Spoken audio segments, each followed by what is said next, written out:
सकता है, पाप का बाप कौन हो सकता है। उस सुपत्नी ने जैसे ही सुना तो वो समझ गई, और पंडित जी जैसे ही मंदिर से लौट करके आए तो उसने कहा, महाराज आज आपका हमारे घर निमंत्रण है और उसके बदले में मैं आपको 5 मोहरें दूंगी दक्षिणा में। पंडित जी सब भूल गए मोहरों का नाम सुनकर, बोले ठीक है हम आएंगे। और जैसे ही पंडित जी पहुंचे उसने सुंदर आसन बिछाई, सुंदर भोजन की थाली परोस करके लाई, विविध व्यंजन बनाए और कहा, महाराज लो ये है 5 सोने की मोहरें, अब आप प्रसाद लगाइए। अब पंडित जी ने जैसे ही गिलास तोड़ करके खाना चाहा, उस सुपत्नी ने हाथ पकड़ लिया और कहा, महाराज जो आप कहते जा रहे थे कि पाप का बाप कौन है, वो यही है लोभ। तुम्हारे अंदर लोभ आ गया धन का, इसलिए आज तुम अपने धर्म से डिग गए। इसलिए पाप का बाप जो है वो लोभ है। यदि लोभ मन में आएगा तो जीवन में पाप कर्म होते रहेंगे। यदि पाप कर्म से बचना चाहते हो तो लोभ का त्याग कर दो, जीवन में कभी पाप कर नहीं सकते। उसने कहा, महाराज मैं आपके धर्म से डिगाना नहीं चाहती, ये दक्षिणा भी ले जाओ, और जो आप कहते जा रहे थे कि पाप का बाप कौन है, वो यही है लोभ। लोभ समझ तो पाप कर्म कराने वाला, इसलिए पाप के बाप का नाम लोभ। और जिसके अंदर लोभ होगा, कहने का भाव यह है कि जिसके अंदर लोभ होगा उसके जीवन में पाप कर्म बनते रहे। इसलिए पाप से बचना चाहते हो तो लोभ का त्याग कर दो, पाप कर्म कभी हो ही नहीं सकता। इसलिए सौदागर बनकर के आए देवता, इसलिए उनके अंदर लोभ था, लोभ की वासना थी।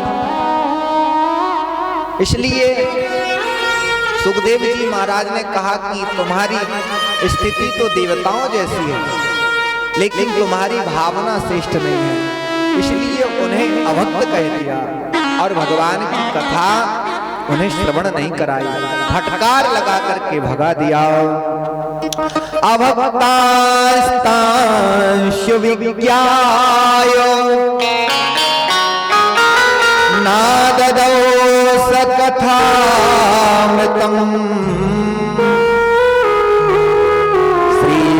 श्रीमद्भागवती वार्ता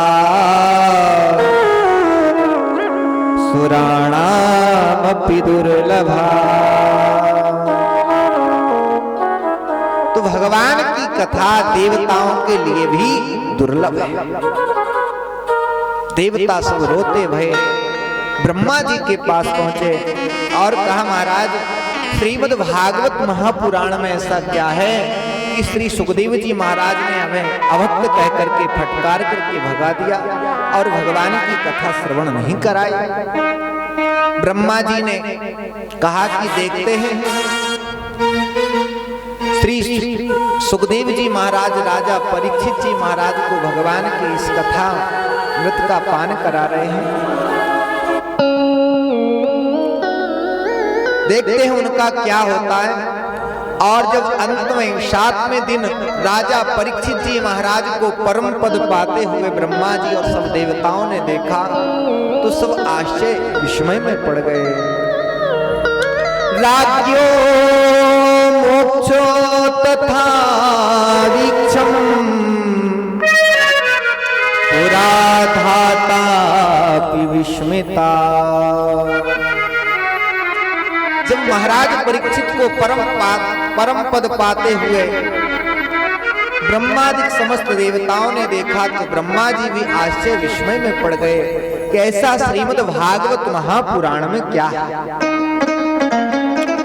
उन्होंने ब्रह्मलोक में एक तराजू मंगाई और तराजू के एक पलटे पर दुनिया के जितने भी साधन हैं, योग यज्ञ जप तप स्वाध्याय ध्यान धारणा समाधि यम नियम समस्त साधनों को उस पलटे पर लग रही।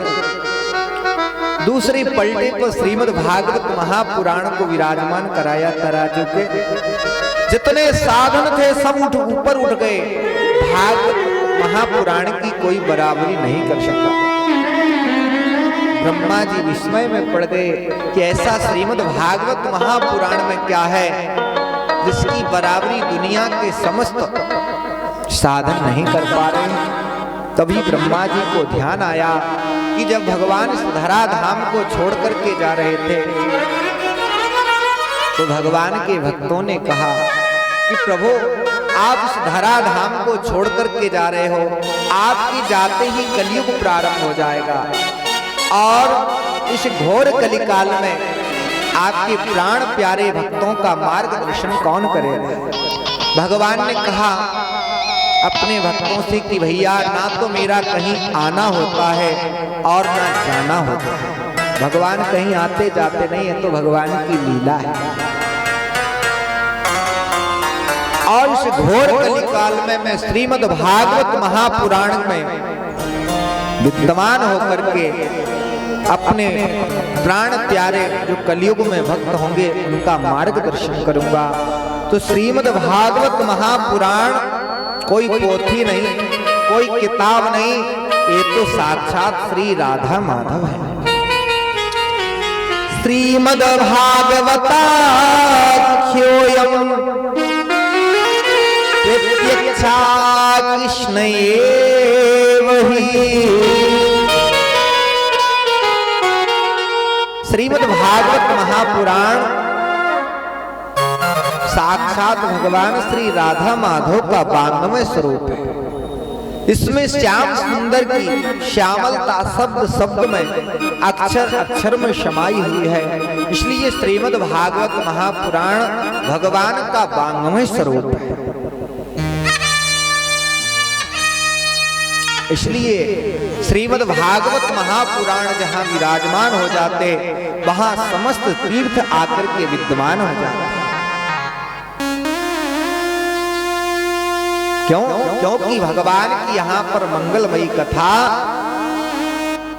प्रकट हो।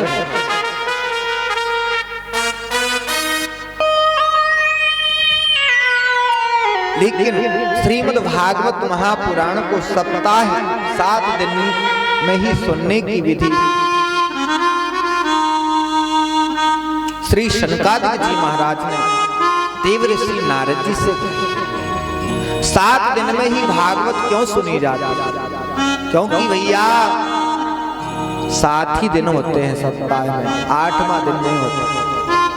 और 7 दिन के भीतर ही हम जन्म लेते हैं और 7 दिन में ही हम मर जाते हैं, कोई 8वां दिन नहीं बनता। इसलिए मानो हम सबको यह ज्ञान होना चाहिए कि कौन सा दिन हमारा अंतिम है और कौन सा नहीं है। इसलिए इन 7 दिनों में निरंतर भगवान के नाम को भजते रहो। क्योंकि प्रातः काल सत्य में आप लोगों ने श्रवण किया था कि भैया इस मनुष्य शरीर के एक क्षण का ठिकाना नहीं है। इसलिए भगवान के नाम को निरंतर गाते रहो। बोलो भक्तवत्सल भगवान की जय। अमृत है हरि नाम जगत में, अमृत है हरि नाम जगत में, छोड़ विषय विश्व पीना क्या हरि नाम नहीं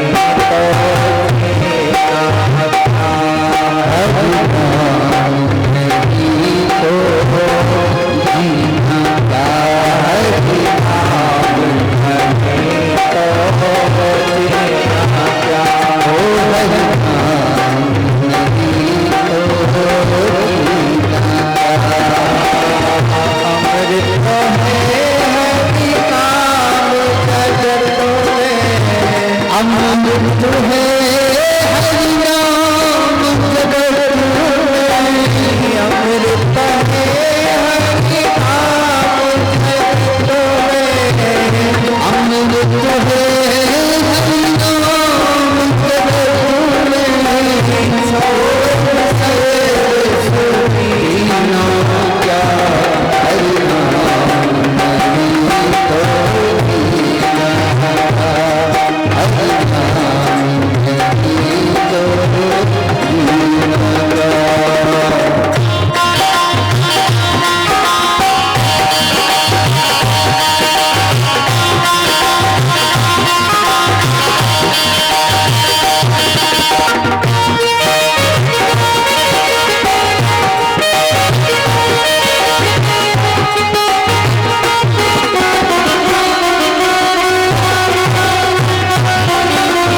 सोने चांदी आदि आभूषणों से सजा दिया। भूषण से सब अंग सजाए, भूषण से सब अंग सजाए, रसना पर हरि नाम रहाए, रसना पर हरि नाम लाए, हरि रह जाए, हरि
भगवान का नाम निरंतर भजते रहो। चाहे घर में रहो, चाहे वन में रहो, चाहे खेत में रहो, चाहे खलियान में रहो, हाथों से शरीर से कुछ भी सेवा करते रहो, लेकिन निरंतर भगवान का स्मरण बना रहो। कैसे? उल कर से कर्म करो विधि नाना, मन राखो जहां कृपा निधान। कहीं भी रहो, निरंतर जिस देश में, जिस भेष में, परदेश में रहो, राधा रमण राधा रमण राधा रमण रहो। कोई जरूरी नहीं कि आप पैंट पहने भगवान का नाम नहीं ले सकते। आपने नहाया नहीं, भगवान का नाम नहीं ले सकते। कैसे भी हो, भगवान का नाम लो। भगवान का नाम कल्याण करे। जैसी अवस्था में हो, जहां भी हो, वहीं से भगवान का स्मरण करो। भगवान का नाम तुम्हारा कल्याण करते हैं। भगवान के नाम को जपने में, भगवान के नाम को लेने में कोई नियम नहीं। कहीं भी रहो, भगवान के नाम को स्मरण करते रहो। श्री सौनक आदि ऋषियों ने सूत जी महाराज से कहा, महाराज आपने जो कहा कि देव ऋषि नारद जी ने 7 दिन बैठ करके कथा सुनी और शनकादिक ऋषियों ने भगवान की कथा सुनाई, तो सनकादिक जी महाराज ऐसे ऋषि हैं जो ज्यादा